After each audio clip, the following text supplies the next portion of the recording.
Chers tous, bonjour à tous qui nous suivent de loin ou de près. Aujourd'hui, c'est Dr Medar Sakaji, étudiant de l'Université de Kananga en faculté de médecine, qui est devant vous pour vous parler de physiopathologie d'ictère.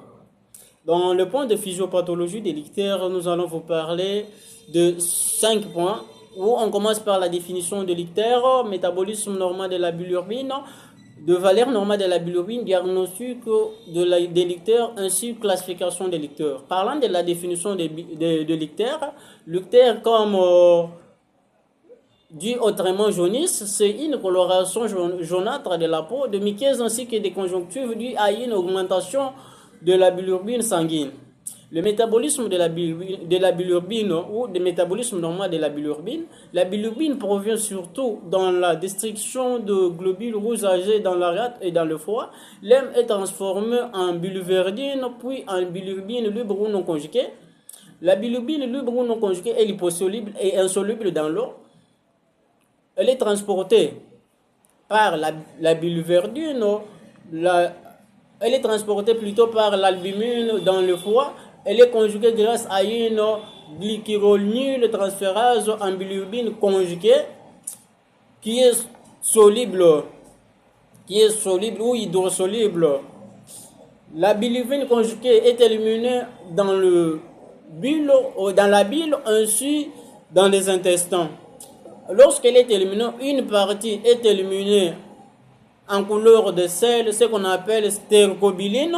L'une autre partie est éliminée en couleur des urines, ce qu'on appelle urobiline.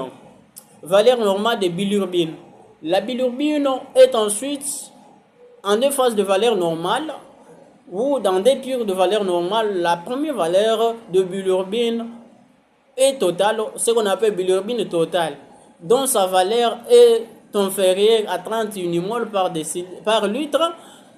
La bilirubine conjuguée est inférieure à 3 unimoles par litre. Diagnostic de l'ictère. Parlant du point de diagnostic de l'ictère, le diagnostic de l'ictère se fait en 3 points, d'où nous avons diagnostic clinique, le signe associé, ainsi l'exploration. Parlant de clinique, l'ictère est diagnostiqué cliniquement en deux phases, d'où nous avons subictère ainsi que l'ictère franc. Parlant de subictère, c'est ce qui est visible au conjonctif, et parlant d'ictère franc, c'est une coloration qu'on voit au niveau de la peau, au niveau de muqueuse comme au niveau de la bouche. Ce sont des signes visibles pendant les examens cliniques. Aussi, hormis ces signes ici, il y a aussi des signes associés en cas d'ictère comme prurite, urine foncée, selles décolorées et douleur abdominale, voire aussi l'hépatomégalie qui est l'augmentation du volume du foie et splénomégalie qui est aussi l'augmentation du volume de rate. Parlant aussi de l'exploration, au laboratoire, les examens des licteurs se font par bilan hépatique, échographie abdominale et d'autres examens qu'on peut vous citer au futur ou aux prochaines occasions. Classification d'ictère. L'ictère comme une maladie ou jaunisse est classé en 2 points. Nous avons l'ictère à bilirubine non conjuguée et l'ictère à bilirubine conjuguée. Parlant d'ictère à bilirubine non conjuguée, ici il y a surproduction de bilirubine ou de conjugaisons hépatiques qui est caractérisée par l'urine normale et le sel normal. La cause principale de l'ictère à bilirubine non conjuguée, il y a des causes telles que l'hyperémolyse. Parlant de l'hyperémolyse, c'est la destruction excessive des globules rouges qui est dit par exemple par les sphénocytoses, des drépanocytoses, voire aussi des accidents transfusionnels et des infections, voire aussi des intoxications. Ça peut entraîner des ictères à bilirubine non conjuguée. Il y a aussi une cause qu'on dit une cause de déficit de conjugaison hépatique. Ici, il y a des maladies qui sont impliquées, telles que maladie de Gilbert, qui est déficit partiel bénin, et maladie de Crigler-Najjar, qui est un déficit total grave. Chez les nouveaux-nés aussi, il y a des causes comme ictère physiologique et transitoire, les risques d'ictère nucléaire, si bilirubine très élevé, aussi l'atteinte neurologique. Il y a aussi l'atteinte neurologique, il y a aussi l'atteinte neurologique d'ictère. Je vous parle aussi d'ictère à bilirubine conjuguée. Cet ictère est dû à une cholestase ou une atteinte hépatobiliaire qui est caractérisée par une urine foncée, celle décolorée et prurite aussi fréquent. Les causes sont plus nombreuses, voire aussi des causes extra-hépatiques où il y a destruction de voies biliaires et des causes intrahépatiques. Parlant des causes extra-hépatiques, il y a l'utiose de la voie biliaire principale, cancer de la tête du pancréas. Il y a aussi cholangiocarcinome, voire aussi des compressions tumorales et inflammatoires.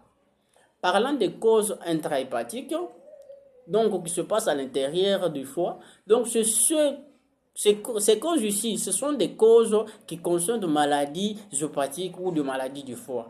Par exemple, il y a la cause telle que l'hépatite virale, l'hépatite alcoolique et l'hépatite médicamenteuse. L'hépatite virale, c'est une infection due par de virus et l'hépatite alcoolique, c'est une infection du foie due par la prise excessive de l'alcool et l'hépatite médicamenteuse est due par les surdosages de médicaments ou des surdosages thérapeutiques. Il y a aussi des cirrhoses, il y a aussi des cholestases intrahépatiques, il y a aussi des tumeurs hépatiques, voire aussi septicémie. Il y a aussi des maladies génétiques, comme syndrome de Rotor. Syndrome de Rotor aussi, c'est une maladie génétique qui peut entraîner l'ictère ou qui peut entraîner l'ictère à bilirubine conjuguée. Pour clore, je peux vous dire que l'ictère, c'est un signe fréquent de maladies hépatiques, de maladies biliaires, des maladies hématologiques.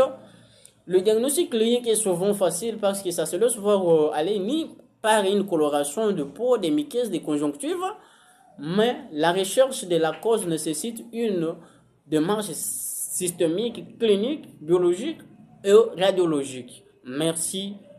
D'autres vous suivra par vos questions que vous allez poser. On pourra bien évoluer ensemble avec vous. Je vous dis merci.